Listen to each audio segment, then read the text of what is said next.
A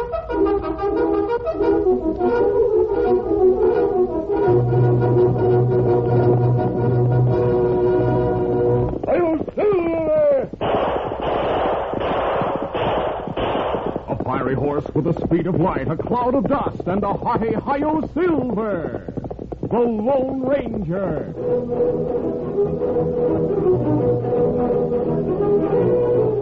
Before this exciting adventure, a word from our sponsor.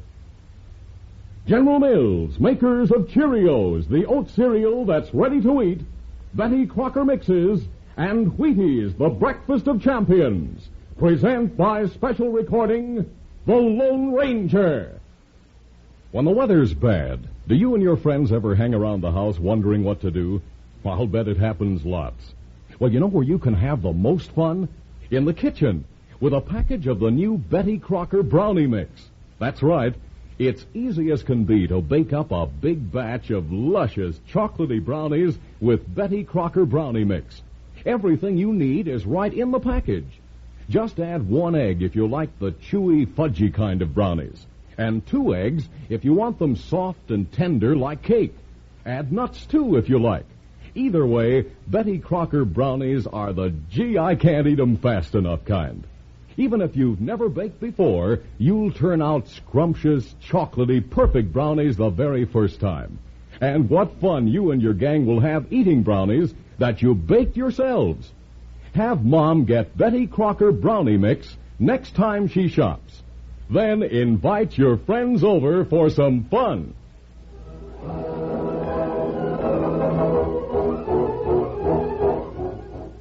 With his faithful Indian companion Tonto, the daring and resourceful masked rider of the plains led the fight for law and order in the early western United States. Nowhere in the pages of history can one find a greater champion of justice. Return with us now to those thrilling days of yesteryear. From out of the past come the thundering hoofbeats of the great horse Silver. The Lone Ranger rides again. Come on, Silver. Let's go, big fella. I'll Silver. Hooray!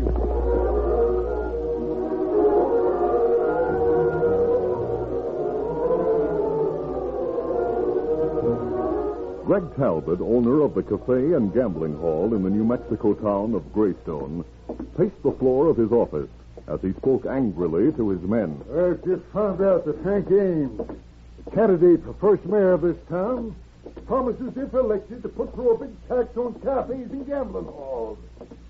And he has every chance of winning the election. Yeah, maybe we'd better gun him some night, boy. No, nothing like that. Everybody would suspect we did it. Well, you better do something, Greg. Ames stands a big chance to win, just like you said. I'll do something all right. Say, I have a good idea. I could run against him. What? You? Jib, the law here says an hombre must be living in town at the time of elections to vote. But it doesn't say how long he has to be here. Ames can muster 40 votes at the least, against a possible 30 from me, right? Right. Then it'd be up to us to get more men here who'd vote for me. 20 more would put it over. Yeah, but where you gonna get them? From out of the Greystone mine. Those hombres only get $30 a month. I'll offer them $5 a day in expenses to move into town for a week and register for my hotel as voters. They'll stay long enough to vote me in, then leave. Hank Ames and that straight-laced crowd backing him will be in for a big surprise on Election Day.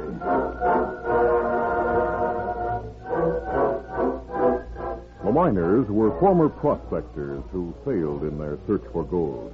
Secretly, each of them hoped that someday he'd get the chance to be on his own again and make a strike. Greg Talbot talked to a few of them that night, and they passed the word along to the others. Greg was assured that at least 20 men would accept his offer to register and be on hand for elections. A few nights later, Banker Lewis, who headed the elections committee, stopped at candidate Hank Ames' store to discuss the coming election. Oh, evening, Mr. Lewis. Evening, Hank. I'm glad you're alone. I want to talk to you. You mean about Greg Talbot? Uh-huh. When he came to say he wanted to run against you, he was so confident it has me worried, Hank. If you think I'll get elected, what's bothering you? Here's something I heard today. The mining company manager was in the bank. He told me about 20 men so far have notified him they're moving to town for a week, laying off for Election Day in Greystone. Well, maybe they just want to be here to help celebrate. Nope. He found out from one of them that they plan to come to town Sunday and stay to vote for Greg Talbot. I reckon we'll have to hope for the best then. There isn't much we can... Oh, by thunder, we won't just sit around and hope. We got to do something. I'm glad you're showing some spunk, Hank. If you get to be mayor, you'll have to get used to fighting crookedness and such. You got an idea? Yeah. An Indian was in here this morning. He rides with a certain hombre who helps the law. Who is he? Ever hear of a masked man called the Lone Ranger? The Lone Ranger? Well, I sure have. You know him? I got to know him some time ago when I was in trouble. Well, what could he do? I figure if I tell that masked man the situation, he'll find a way to do something about it. You know how to get in touch with him? No, but I figure the Indian might come in again for more supplies. In that case, I'll ask for the masked man's help.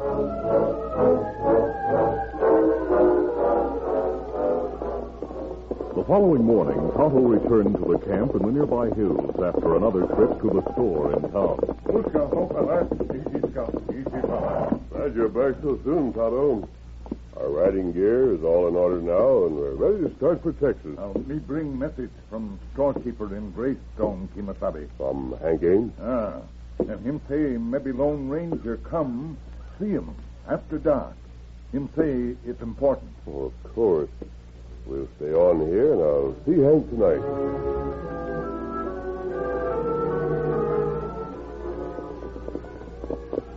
Under cover of darkness, the Lone Ranger and Tonto rode the back trail into town.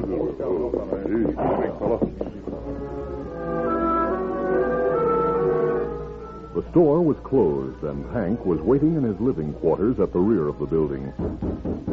There, that must be. When he heard a knock at the back door, he hurried to open it. Evening, mister. Mighty nice of you to come to see me. Hello, Hank. Otto said you had something important to discuss. That's right. Come in. Right. Sit down, and I'll get right to the point. Thanks. Briefly, Hank explained the situation. When he finished, the Lone Ranger said, The only way to help would be to keep those miners from voting in some way.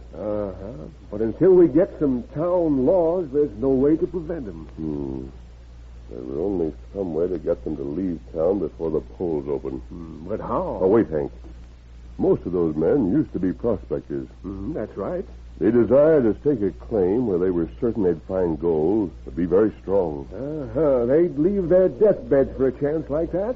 I think I have a plan of a work, Hank.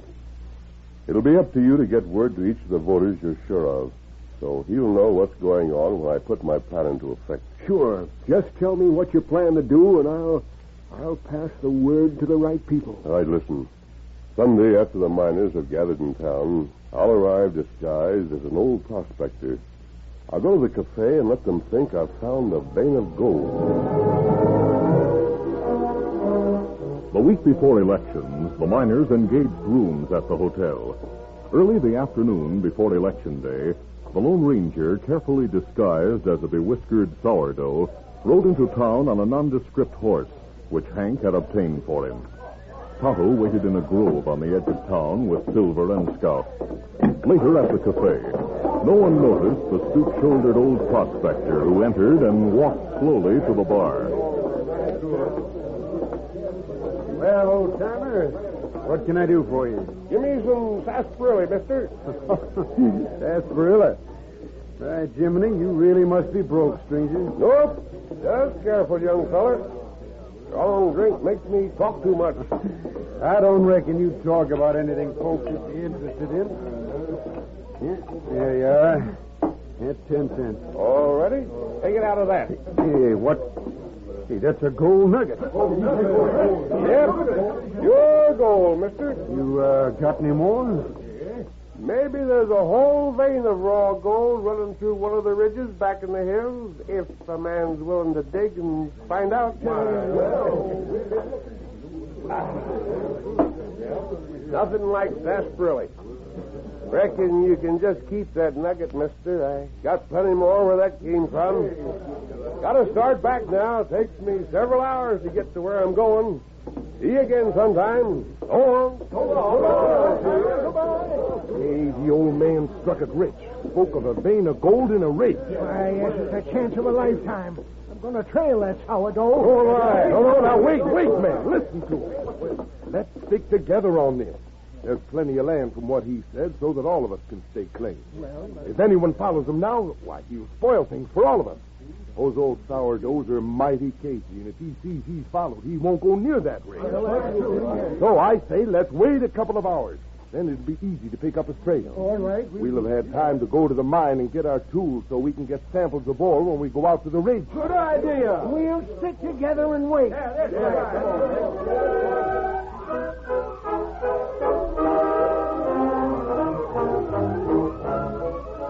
We'll continue our Lone Ranger adventure in just a moment.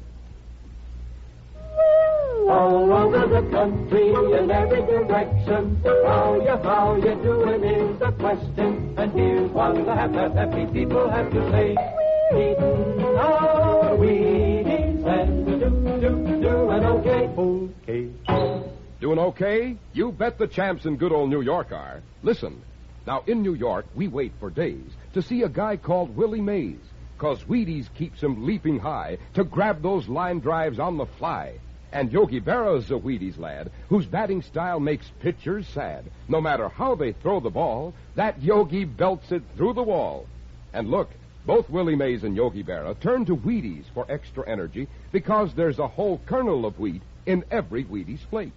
Wheaties, breakfast of champions. Keep on eating your Wheaties and you'll be doing okay.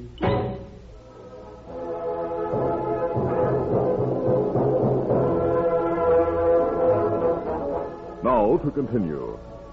After the Lone Ranger, posing as an old sourdough, left the cafe, the miners, inflamed by his hint that there might be gold in a certain ridge in the foothills, mounted their horses and rode to the mine to get their tools.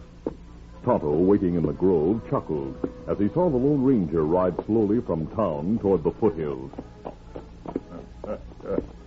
Lone Ranger looked plenty like old sourdough.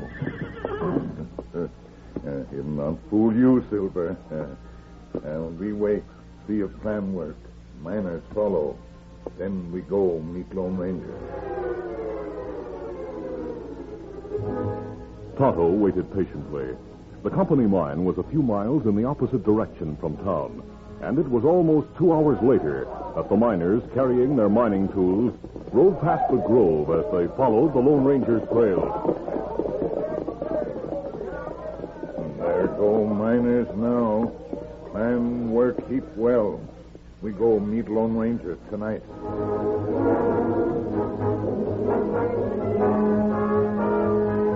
At the cafe, the barkeep hurriedly entered Greg Talbot's office and told him the miners had left to trail the old sourdough.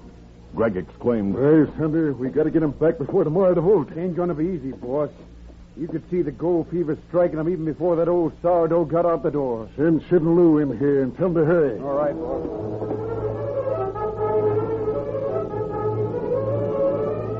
A few moments later, Greg Talbot pounded his desk as he talked strongly to Sid and Lou. Doggone it, that sourdough is ruining my plans for the election.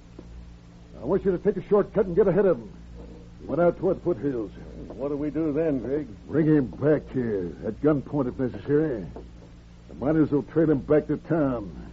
We'll keep him here till after election, and then force him to tell where the gold is. Yeah, that's more like it. All right, get gone. And don't come back without that old sourdough.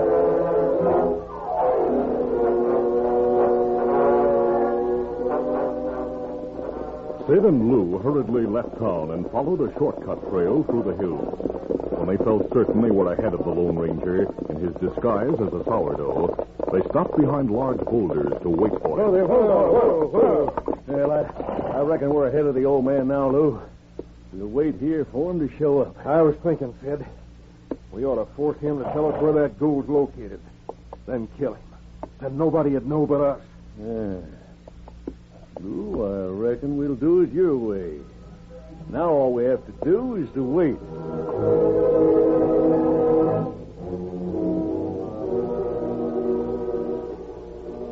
Later, the two men heard hoofbeats approaching. Here he comes now, Lou. Yeah, we'll have plenty of time. The miners gave the old sourdough a 2-hour start. Have your gun ready. Come on. We'll ride out and stop him. Get up there. Come on, get up. Now where you are in reach, mister. Whoa. I'm reaching, strangers. If this is a hold-up, I don't carry anything. We haven't much time. Now tell us where that vein of gold is located and be quick about it. Oh, that. Well, it's a right smart ways from here in the Sacramento foothills. Now, you follow this trail for about 20 miles. Then you turn at a big pointed rock and... No. Before you get that far, you turn on a branch trail. Now, hold on. Talk sense. Well, like I said, you go 20 miles. No, it's only 15 miles to the branch trail that turns off where the scrub pines are. You know where that is? No, keep talking. Well, let's see now. You got me all confused. Oh, you've got us confused. You want me to tell you, don't you? Yeah, sure. Go on. Well, like I said, you go 10 miles on this trail. You said 20. Oh, well, maybe it is. That's all cute folk. He's full of crazy talk. Reckon there isn't any gold at all. I'm going to plug him in. Of course there's gold. Got some nuggets right here in my vest pocket. If I didn't have my hands up, I'd show you. I have a piece of paper and a stub pencil. Maybe I could draw the directions for you. Well, all right. Draw a map showing the way. We'll be watching you close. The Lone Ranger lowered his hands, then loosened the shabby jacket he wore, covering his gun belt. Suddenly, he drew both guns. Stop those guns. Oh! Hey, what the... Stop yours, too. All right. Now dismount and turn your back. Yeah. Easy, steady fella. Use your own lariats to tie you. Quickly and expertly, the Lone Ranger tied the two crooks with a lariat. Then he helped each of them to mount and tied them to their horses. There. I'll lead your horses and take you with me. You're not old. Something mighty strange about this. What are you going to do with us? Tomorrow, after the miners who are following me stake their claims, maybe I'll let you do the same. Shut up. Hey, you must have posed as a sourdough to get those miners away from town. Good guessing, mister. Now we'll move on. Easy, steady there. Come on. Get up. Come on.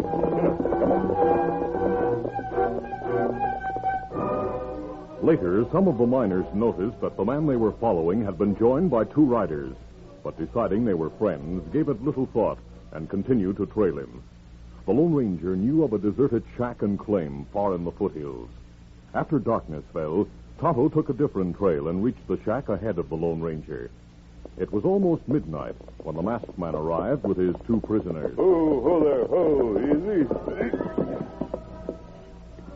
Sid and Lou were taken into the shack and tied to chairs. During the night, the Lone Ranger and Tonto heard the miners passing the shack. At dawn, they saw them spread out over the ridge, staking out claims. Some of them, who had brought picks and shovels, were already at work. Miners work hard, stake out claims, digging rocks, and think them find gold. Well, I'm sorry they'll be disappointed. But this was the only way to keep Greg Talbot from being elected. Something's happened, Tonto. Find out what it is. We soon find out.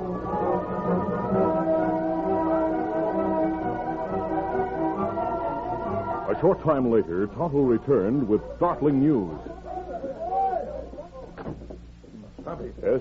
Two miners find gold and rocks near surface. What's that? Well, I'm glad. I didn't expect anything like that. Oh, you hear that, Lou? There really is gold in this rig. Hey, mister, let us go stake claims, too. No, you're going back with us to town. There's a new jail waiting for you for attempted murder. I'll go into the back room and change, Tonto. And we'll start for town and see how the elections turned out. That afternoon in town, all votes had been cast at the ballot box in the bank. Banker Lewis and his committee were about to remove the ballot box to count the votes when... What? Look, Greg Talbot and two of his men carrying guns. Let's reach all of you. We're taking that ballot box and destroying the votes. We'll have to wait for another election to have a mayor. Hold on, Talbot. It's a crime to interfere with a legal election. Yeah? Who's going to enforce the law, Lewis? Take the box, man. No, you don't. By thunder, we'll not let you get away with it. Peck you. I'll run this town by force if necessary. You're not taking that ballot box. You were asking for it, Ames? Got that gun. Oh, you... Either you two Talbot men want to risk more gunplay? No. There's our gun. What's the shooting for? Hey, masked man. Wait, man. This is a friend of mine. Is the election over, Hank? Yep. The polls are closed. Banker Lewis and his committee were about to count the votes. Good. How the votes counted? It took only a short time to count the ballots. Then Banker Lewis announced, Hank Ames is elected mayor of Greystone. My first official act will be to arrest Talbot and his men for interfering with legal elections and for attempted murder. There are two more of his men waiting outside, tied to their horses. They threatened to kill me. What? Jim, Sam, Tex, I appoint you all deputies to take these men to the new jail. Tonight I'll appoint a sheriff for Greystone. Then we'll keep law and order. Mr. Hank told me of your plan to get those paid voters, the miners, out of town. You sure succeeded. Well, I led them to a ridge where they actually discovered gold. What's that? Yes. That discovery will cause others to come here and help your town to grow. I congratulate you, Hank. I know you'll make a fine honest mayor. I sure wish you were here to be sheriff. I'll now give help when needed. Now that everything is under control, we'll start for Texas. We have work to do there. Adios, everybody. Goodbye, Mr. I don't savvy all this. That masked man, the talk of his plan. He was the old sourdough who led your paid voters out of town yesterday. What? Yep, he fooled them and he fooled you, Talbot. He's a true American who likes things done legal. You just can't beat the Lone Ranger.